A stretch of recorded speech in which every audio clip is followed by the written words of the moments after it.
Hi കൂട്ടുകാരെ, homies maker space YouTube ചാനലിലേക്ക് സ്വാഗതം. അപ്പം തിരുവോണമായിട്ട് നമ്മൾ ചെറിയൊരു മാവേലിയുടെ ഒരു കാരിക്കേച്ചർ രൂപം മൂവിങ് ഒക്കെ ആവുന്ന രീതിയിൽ നമ്മളൊരു സാധനം ഉണ്ടാക്കിയിട്ടുണ്ട്. അപ്പോൾ ഇത് എങ്ങനെയാണെന്ന് നമുക്ക് കാണാം.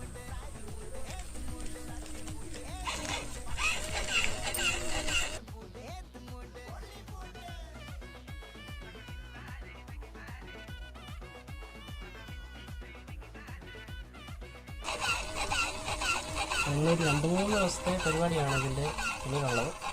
ഒരുപാട് നമ്മൾ കഷ്ടപ്പെട്ടു. അപ്പോൾ നമുക്ക് വേണ്ടപ്പെട്ടൊരു സപ്പോർട്ട് നമുക്ക് കിട്ടുന്നത്. എല്ലാവരും കാണുന്നവരൊക്കെ ഒന്ന് സബ്സ്ക്രൈബ് ചെയ്ത് നമ്മളെ സപ്പോർട്ട് ചെയ്യുക. സപ്പോർട്ട് ചെയ്തെങ്കിൽ മാത്രമേ നമുക്ക് ഇതുപോലുള്ള പുതിയ സാധനങ്ങളൊക്കെ ഉണ്ടാക്കി നിങ്ങളുടെ മുന്നിലേക്ക് എത്തിക്കാൻ പറ്റത്തുള്ളൂ.